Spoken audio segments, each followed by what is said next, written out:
Tanpa kita sadari bahwa bukan orang lain sebenarnya yang menghancurkan hidup kita, tapi kita sendirilah yang menghancurkan hidup kita secara perlahan. Untuk sukses, kerja keras saja tidak cukup. Ada banyak komponen yang harus kita ketahui serta kerjakan untuk memenuhi sebuah kesuksesan itu. Sukses itu berpola, begitu juga dengan kegagalan. Kegagalan pun pasti ada polanya.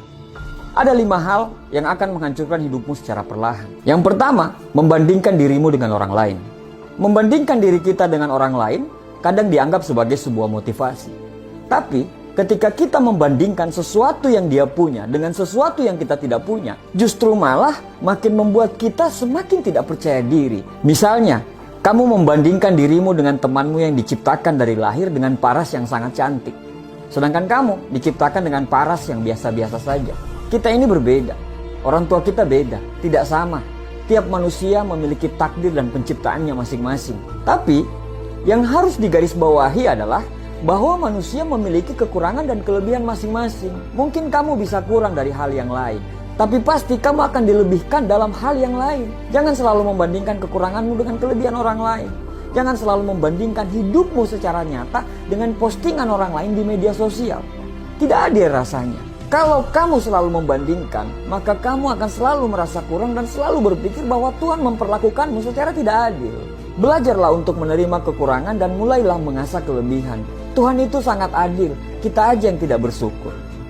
Yang kedua, terlalu baper. Menggunakan perasaan dalam setiap tindakan kita adalah hal yang baik. Saat rasa dan logika seimbang, maka setiap kerjaan dan setiap keputusan akan sesuai dengan porsinya. Tapi sesuatu yang terlalu akan sangat tidak baik. Sama halnya dengan terlalu baper. Orang yang bapernya over akan cenderung selalu negatif dengan hal-hal yang sebenarnya tidak ada. Contohnya, ketika kita komen di foto Instagram teman, tapi kebetulan pada saat itu teman kita tidak bisa membalasnya karena mungkin tidak melihatnya.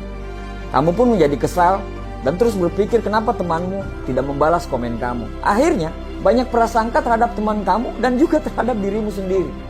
Terlalu baper bisa bikin kamu susah menerima kritikan karena menurut kamu kritikan itu bisa menjatuhkan kamu. Terlalu baper akan membuat kamu gampang marah dan akhirnya kamu akan kehilangan banyak teman karena teman-teman kamu menjauhi kamu karena takut menyinggung perasaan kamu yang terlalu sensitif.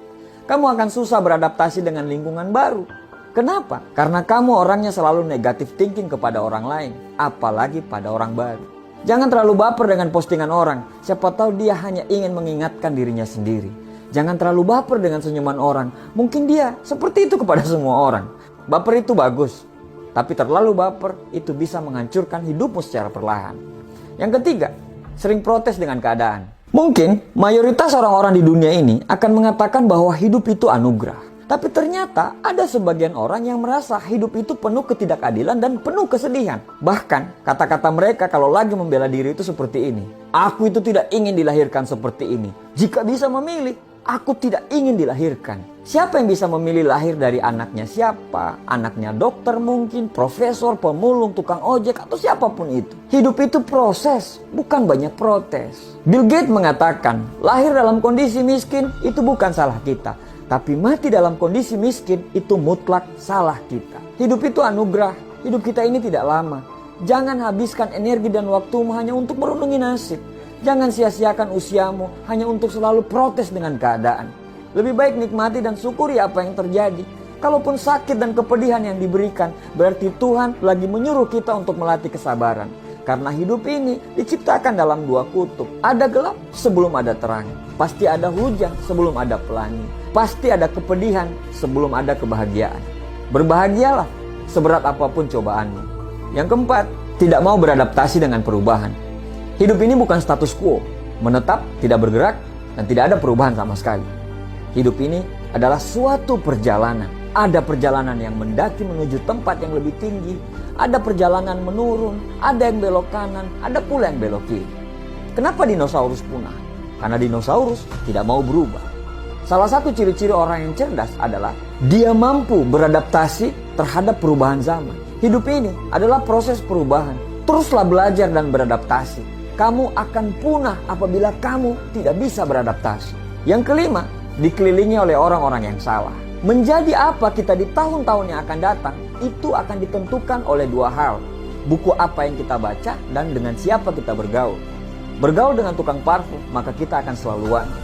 Bergaul dengan maling, maka kita bisa menjadi maling. Bergaul dengan orang yang banyak drama hidupnya, maka hidup kita pun hanya menjadi panggung sandiwara. Dengan siapa kita bergaul akan membuat hidup kita sukses atau malah bisa menghancurkan kita. Berteman dengan orang baik itu bisa melapangkan rezeki, tapi dikelilingi oleh orang-orang yang baik itu adalah rezeki yang luar biasa. Sukses itu hanya milik orang-orang yang percaya dengan dirinya, tidak terlalu baper, tidak banyak protes dengan keadaan, selalu bisa beradaptasi dengan perubahan, dan selalu dikelilingi oleh lingkungan yang memaksa dia untuk bisa sukses. Terima kasih.